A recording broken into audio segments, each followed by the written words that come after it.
recent wildfire devastation across California of historic proportions, the use of larger firefighting aircraft is becoming more common. While these larger aircraft have the ability to safely and effectively reduce these fires, they also require increased awareness to work around them. Do you know how much weight is being delivered aerially over the top of you in a wildland fire?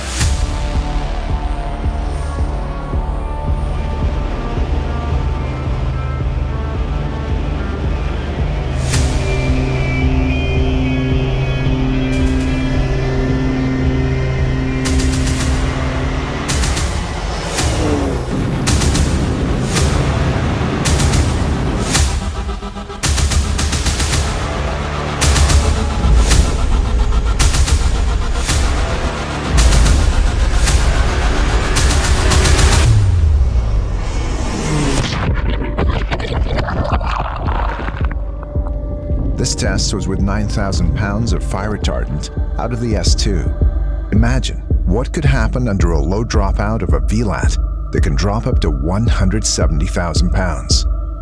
That's around the weight of over 6 Type 3 fire engines falling from the sky.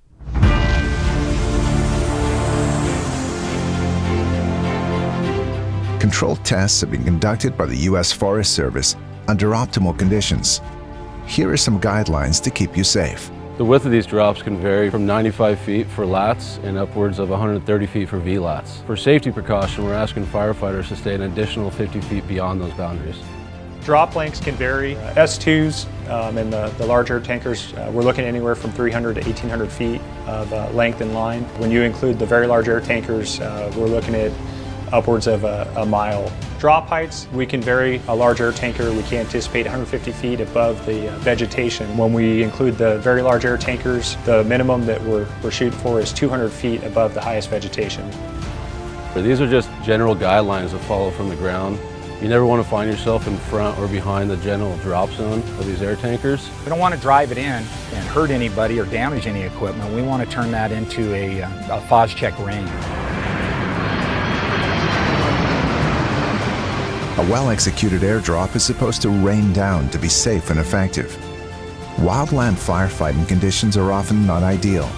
Pilots give their best estimates for drop height, but rising terrain, unexpected crosswinds, or aircraft malfunctions can cause drops to be lower than intended. You're going to see so many different type of aircraft that are introduced into the fire department aviation world. When we start to place the LATs and the VLATs into the picture, those folks on the ground need to be very, very aware of their surroundings and the risk that is involved with having helicopters and fixed-wing aircraft assigned to their fire. It's always important when you're out there to have your head on a swivel and paying attention to those command frequencies, the air-to-ground frequencies. Yeah, copy. Working north to south on the east road, getting ready to make the turn onto Powerline Road. You may even find yourself in a situation where you can't make that communication if they're not up on the right air ground or vice versa. So those are the things that you need to pay attention to and make sure that your crew is in a safe location while they're making their drops. It's important to take note of smoke conditions.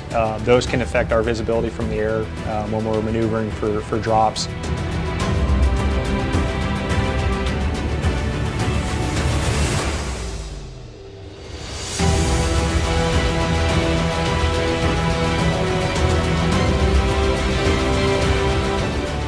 Clear that line to make sure that we're not impacted by any aerial hazards or debris that could be kicked up from aircraft dropping.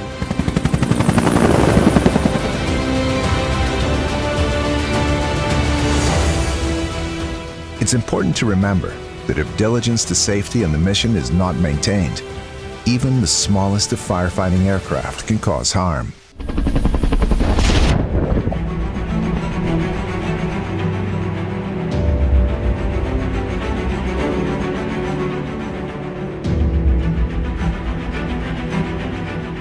Our job is inherently risky. It's also your job to do what you can to alleviate risk. Copy that. Turn final. Final clear for dry run.